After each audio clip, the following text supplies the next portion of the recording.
Pois é, e o Youssef, esse cara que está envolvido, Doleira, que está envolvido até o último fio de cabelo com a Operação Lava Jato, da Polícia Federal, do Ministério Público, da Justiça, etc., ele foi beneficiado. Assinou um termo lá de delação premiada, vai contar a história para todo mundo, claro, vai ter que ser provado tudo isso, etc. Tal, tem que ter consistência para ele poder receber esse benefício. 5 anos, no máximo, ou 3 anos, no mínimo, de prisão. Pô, mas eles vão dar uma, como é que se chama aquilo? Prisão domiciliar, sei lá o quê, alguma coisinha, né? Semiaberto, algo desse tipo. Só que tem um detalhe.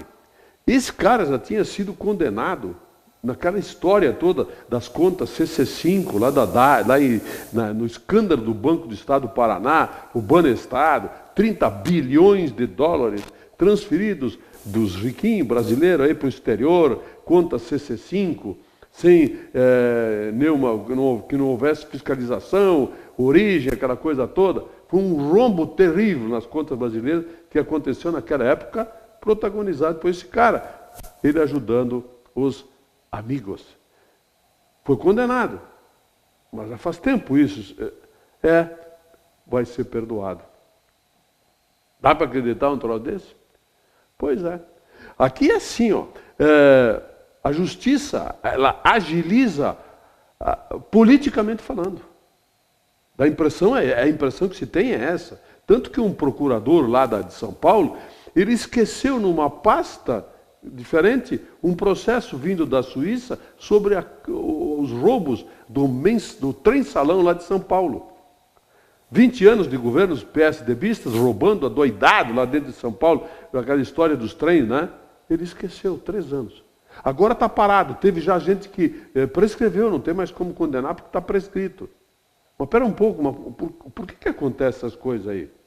Vocês querem, duvido que o Azeredo, lá, o senador, aquele que renunciou para não ser julgado no Supremo Tribunal Federal, coisa que aconteceu com outras pessoas que não podiam ter sido julgadas no Supremo, porque a lei dizia que não, vai acabar prescrevendo o caso dele também. Então, são umas coisas assim muito seletivas que a gente fica preocupado.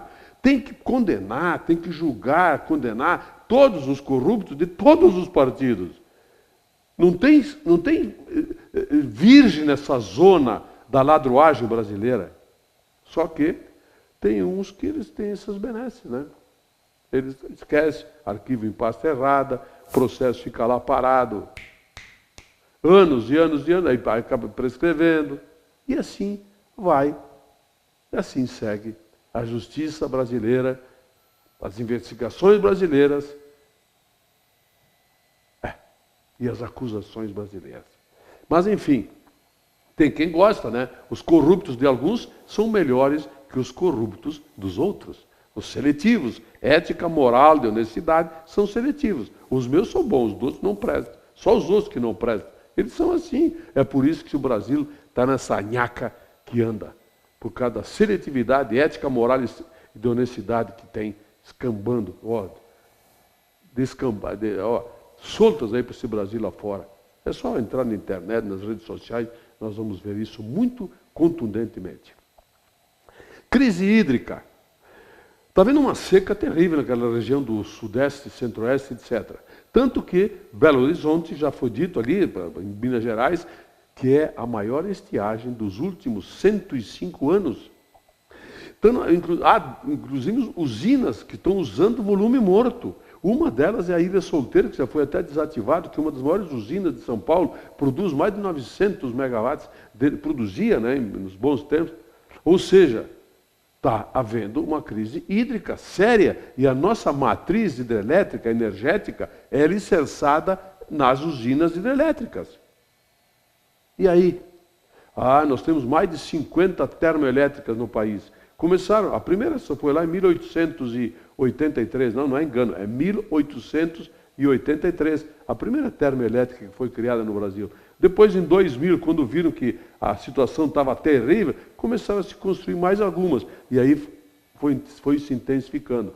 Hoje nós temos termoelétricas funcionando com energia nuclear, com gás natural, com carvão mineral, com óleo diesel, com gasolina, enfim, uma série de produtos, né, inclusive biomassa, né, funcionando. Só que é cara a geração de energia termoelétrica, mas pode fazer o que quiser, pode inventar mais 10 usinas, uma atrás da outra agora. Vai demorar para resolver o problema. O assunto vai ser economizar energia elétrica. Ah, mas aí eu já vi um cara dizer assim, não, antes se incentiva o consumo para as pessoas comprar liquidificador, televisão, geladeira, blá, blá, blá, blá. E depois não tem energia para funcionar? Ar-condicionado, aquela coisa toda. Pois é, meu amigo. Não se incentivou também a compra de veículos? E não temos estradas e ruas suficientes para circular tantos veículos. Mas sempre tem uma solução. O governo de São Paulo, por exemplo, para tentar resolver o problema sério de falta d'água lá, ele já aumentou um monte a conta d'água.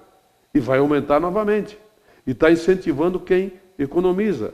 Quem sabe isso aí venha também na energia elétrica. É preferível que se pague caro do que não tenha. Pelo menos a gente pode economizar. Aliás, está faltando muita luz aqui no centro de Bento. Não é normal isso. E também não é por causa de estiagem que está faltando luz aqui em Bento. Pode ter certeza. Tem algo errado aí nessa história toda, que é bom que alguém venha esclarecer de uma vez por todas, mas esclarecimentos que sejam convincentes. Não fique botando culpa no João, no Pedro, no Paulo, no José. Não, esclarecimentos corretos, que a população entenda e assimile. 25 bilhões e 600 milhões de dólares gastos por brasileiros no exterior durante o ano de 2014. O que significa isso? 25 bilhões de dólares gastos por brasileiros no exterior. Olha, esse pessoal que está ganhando Bolsa Família aí está viajando muito para o exterior. É a conclusão que se chega. Pois é, a crise. Nós estamos em crise, imagina se não tivéssemos em crise. Eu acho muito gozado esses troços, sabe? Eu leio, mas eu sou muito burro para entender isso. Eu não consigo entender como é que se está em crise e se gasta 25 bilhões no exterior. Quem gastou? As viagens aéreas aumentaram um monte. A ocupação nas aeronaves aumentaram um monte, dentro do Brasil e nas viagens internacionais. O que está errado aí? O ônibus é muito caro? Ou as pessoas têm dinheiro para viajar, agora que antes não tinham? Bom, enfim, é difícil entender essas coisas, mas vou parar de tentar entender, porque senão eu vou entrar em parafuso. Aliás, eu queria entender também uma outra coisa. Eu li hoje pela manhã que a Secretaria da Mobilidade Urbana informou aqui em Bento Gonçalves que foram aplicadas em 2014 11.190 multas por infrações de trânsito. Grande parte por falta de uso do cinto de segurança, alguma coisinha assim, por sinais fechados, que acontece todos os dias, mais de 100 vezes, gente passando sinal fechado, né? Uso do celular, telefone celular e tal. Me pareceu assim que está faltando mais umas 50 mil multas por pessoas que estacionam em fila dupla, param, ligam o pisca-alerta em fila dupla também, em lugares proibidos, enfim. 11.190 multas, dá 30 multas por dia. Ah, tem também da vaga rotativa. Pô, falar em vaga rotativa, a área azul. Uma pessoa comentou comigo ontem, pô, estão fazendo umas coisas aí da área azul, mas não vai mudar nada. Deixo o meu carro lá, eu boto um papelzinho de multinha lá de 10 pila, não sei o quê, eu rasgo, boto fora, até hoje nunca aconteceu nada. Essa é a imagem que muitos têm sobre a vaga rotativa, o estacionamento, a área azul. Eles acham que não vai acontecer nada. Sabe por quê? Por causa da impunidade. Fazem, não pagam, aqueles que pagam se sentem otários por causa disso. 11.190 multas. Pois é, eu acho que isso é 1/5 do que deveria ter sido aplicado em função do que se vê de infrações de trânsito cometidas em Bento. Aliás, uma hora delas vai morrer gente lá. Cruzamento da 13 de maio com a General Osório. Tem gente que está atravessando aquilo ali. Vai pela General Osório e passa reto, atravessa. Não pode, tem que entrar à direita. Quem está descendo a General Osório. Só que não fazem isso. Muitos entram, atravessam ou dobram à esquerda. Vai morrer gente ali. Vamos fiscalizar esse troço, hein? Tomara que não seja a mãe de alguém importante que morra num acidente, porque aí, de repente, eles vão pegar e vão começar a botar 15 fiscais aí só naquela esquina. Quando morrer a mãe deles. Antes disso, nada feito. Nem sinaleira. Vão retornar aquela que tinha quando o Aido Bertual era prefeito. Ouçam bem, tinha uma sinaleira nesse cruzamento quando o Aido Bertual era prefeito. O que o sucedeu, o Posa, tirou imediatamente. Até hoje, passados 8 anos do Posa, 4 do Gabriele, 4 do Lunelli, são 8 e 8, 16, 18 anos depois, com todo o aumento de frota que houve, continua sem sinaleira aquela esquina. Mas alguém, deve ser os caras que entendem muito de trânsito aí, devem achar que está bom assim, né? Pois é.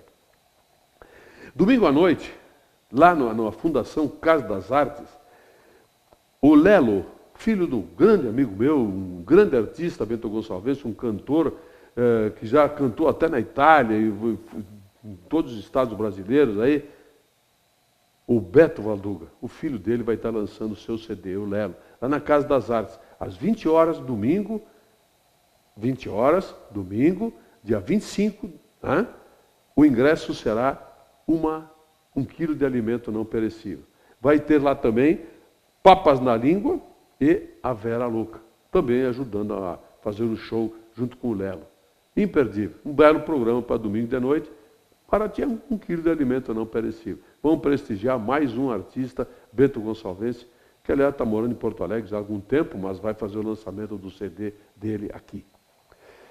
Hoje à noite o Internacional joga com o Shakhtar Donetsk, o mais brasileiro dos times europeus, deve ser, segundo dizem eles, né? Da turma toda da imprensa. O Shakhtar Donetsk está apanhando de todo mundo no Brasil. Perdeu, só empatou com o Flamengo lá, 0-0, já está tomando goleado, perdeu para o Bahia. E o Internacional tem obrigação de ganhar hoje. Vai ter muita gente no Beira-Rio hoje, certamente. Muitos colorados vão lá ver. Nós ficamos já, acho que está um mês e meio sem futebol. Gremistas e colorados estão ansiosos para ver seus clubes, seus times jogando.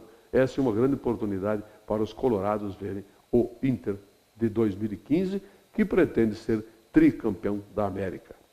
Contratou para isso. Aí tá, para conferir hoje à noite, lá no Beira-Rio, o Inter contra o Shakhtar Donetsk, da Ucrânia. Eu volto amanhã. Muito obrigado pela sua audiência.